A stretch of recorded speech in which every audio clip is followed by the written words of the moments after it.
to our administering official, MTTC Judge, Catbalogan City, Honorable Odilon S. Mabutin, City Election Officer, Salvador T. Cruz Sr., the newly elected City Vice Mayor, Honorable Art Sherwin Gabon, the elected members of Sangguniang Panlungsod of Catbalogan, City Department Heads, my dear employees, Barangay Chairman and their kagawads, families and friends of the newly inducted official, guests, ladies and gentlemen, good morning.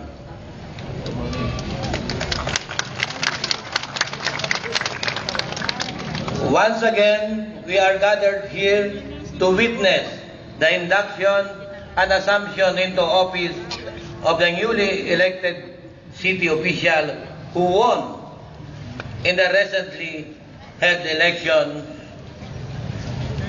History will tell us that it was in May 2004 elections when I got elected for the first time as the municipal mayor of Catbalogan.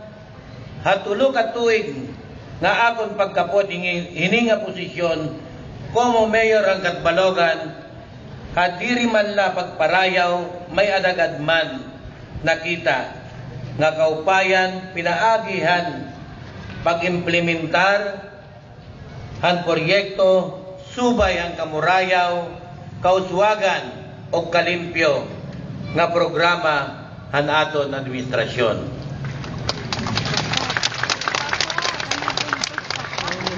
Kay akong tinguha, amo in paghatag in maupay ng tinangkod nga serbisyo ngadto ang katawhan ang Catbalogan.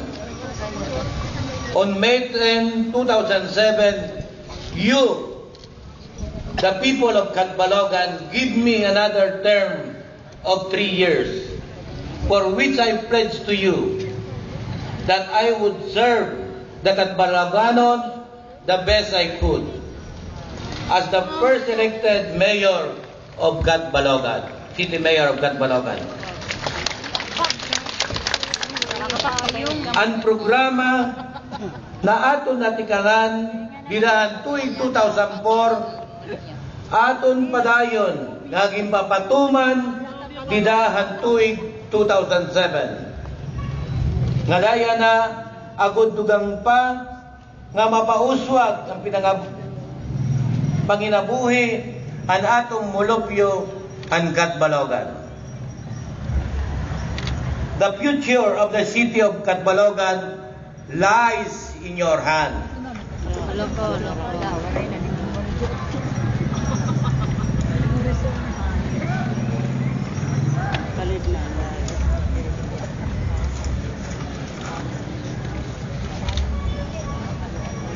Amo inihan akong challenge ngadtuhan gamhanan nga mamburtos pagpahimangno kung hino ang iyo angay pilion.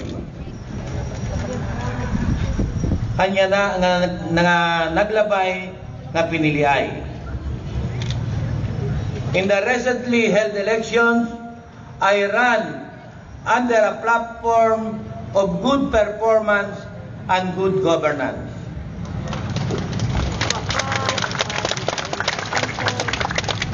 Waray kakawang an iyo pagbotos ngan an akong ginbuhat, pagtuhay, and pagpakaupay han Catbalogan.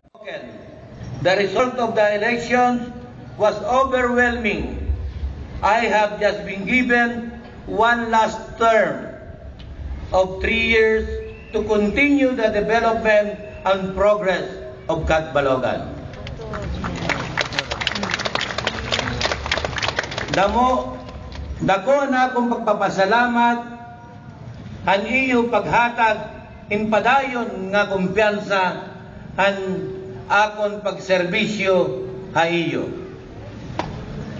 Nga labawhan nga tanan akon hulos og kinasingkasing naging papasalamatan an aton makagarahom nga Dios.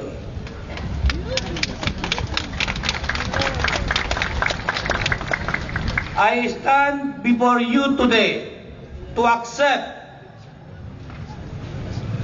for the third time this great responsibility and honor vested and reposed upon me as your elected mayor of this beautiful city of ours.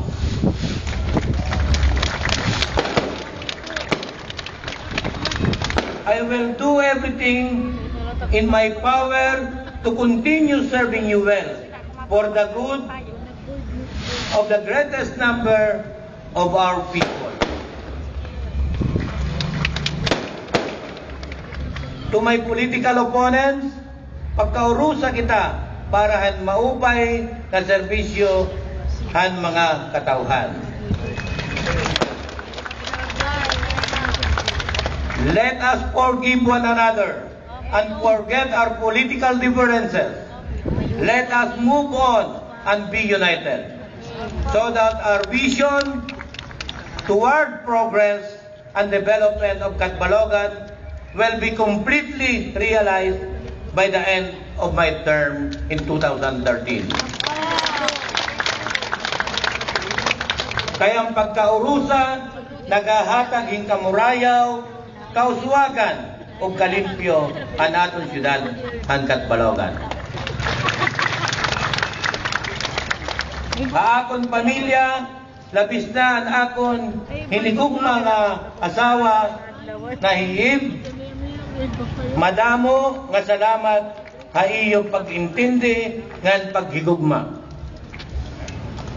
Para haton nga tanan nga naghatag ginasingkasing na suporta ang among kandidatura, madamo nga salamat ha iyo nga tanan. Have a nice day. Mabuhay ang siyudad ng Catbalogan. Mabuhay kita nga tanan.